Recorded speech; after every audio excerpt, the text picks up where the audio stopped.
नमस्कार, मी प्रीती खंडागळे. आपण पाहता आवाज इंडिया मराठी. नवी मुंबईतील दिघा परिसरातून एक धक्कादायक घटना समोर आली आहे.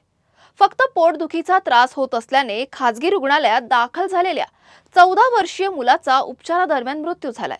प्रबोधन शिंदे असं या मुलाचं नाव असून कुटुंबियांनी संबंधित खासगी रुग्णालयावर उपचारात निष्काळजीपणाचा गंभीर आरोप केलाय. या प्रकरणी कुटुंबियांसह वंचित बहुजन आघाडीच्या पदाधिकाऱ्यांनी पोलिसांकडे निवेदन देत चौकशीची आणि दोषींवर कारवाईची मागणी केली आहे. मात्र रुग्णालय प्रशासनाने हे सर्व आरोप फेटाळलेत. नेमकं काय घडलंय पाहूया हा स्पेशल रिपोर्ट.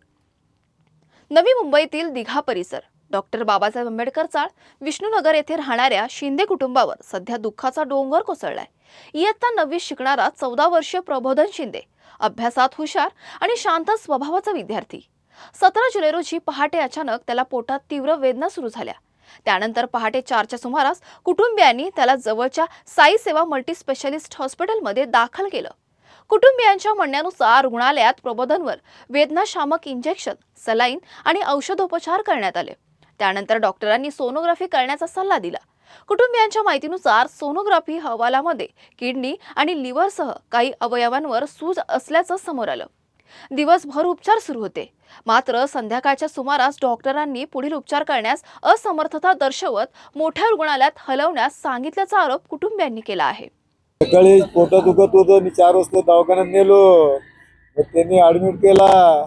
त्यांनी काय बोललं की होऊन जाईल. त्यांनी सलाईन लावला माझ्या पोराला. मग अजून बोलला की मला सोनोग्राफ करून घेऊन या. मी सोनोग्राफ करून आणलो. मग आणि बोलला की परत सलाईन लावला. मला परत बोलला की कमी होईल बोलला. परत 4 वाजता 6 वाजता बोललं की मला घेऊन जा दवाखान्यातून, इथं सिव्हिलला घेऊन जा, एसी मध्ये ठेवून टाक बोला. मला तिथंच गेला माझा बावडी. माझा धोका दिला त्या डॉक्टरने जाम. डॉक्टरचं नाव मला माहिती नाही सर काय होत. माझ्या पोराला घेऊन आलं. ए बापरे, काय करू मी आता. मात्र रुग्णालयातून बाहेर नेत असताना प्रबोधनला रक्ताच्या उलट्या झाल्याचा दावा कुटुंबियांनी केलाय. यानंतर त्यांनी पुन्हा त्याच रुग्णालयात उपचारासाठी नेण्याचा प्रयत्न केला. मात्र रुग्णालयातील कर्मचाऱ्यांनी प्रवेश नाकारल्याचा गंभीर आरोप कुटुंबियांकडून करण्यात आला आहे.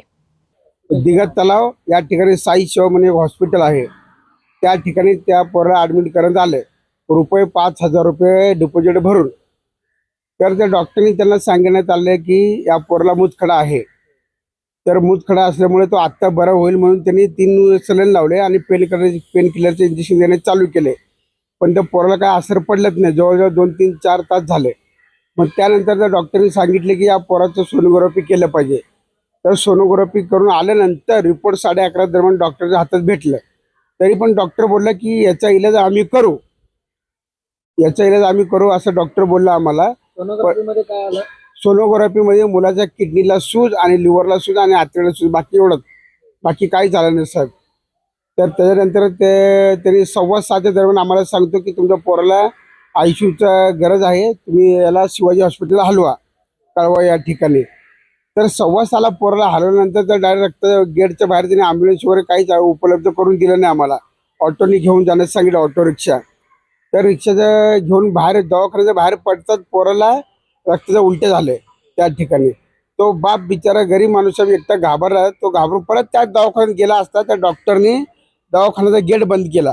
बोला ह्याच्या आमच्याकडे होत नाही, तुम्ही छत्रपती शिवाजी दवाखान्यात घेऊन जाऊ कळवा या ठिकाणी. तर आमचं म्हणणं एवढं आहे साहेब, जर तुझ्या हातामध्ये रिपोर्ट 11:30 वाजता भेटलाय तर तू त्या माणसाचं निधन, रोगाचं निधन तुझ्याकडे होत नसेल तर तू एवढं 6:15 वाजेपर्यंत कशाला वाट बघितला.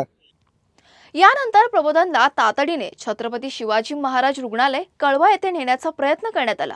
मात्र रुग्णालयात पोहोचण्यापूर्वीच त्याचा मृत्यू झाल्याचं डॉक्टरांनी घोषित केलं. 18 जुलै रोजी कळवा रुग्णालयात शवविच्छेदन करण्यात आलं असून त्यानंतर मृतदेह कुटुंबियांच्या ताब्यात देण्यात आला. या घटनेनंतर प्रबोधनचे आई-वडील, नातेवाईक आणि वंचित बहुजन आघाडीचे ऐरोली तालुका अध्यक्ष राजेश भालेराव यांनी रबाळे MIDC पोलीस ठाण्यात निवेदन दिलंय. संबंधित रुग्णालय आणि डॉक्टरांविरोधात चौकशी करून कारवाई करण्याची मागणी करण्यात आली आहे.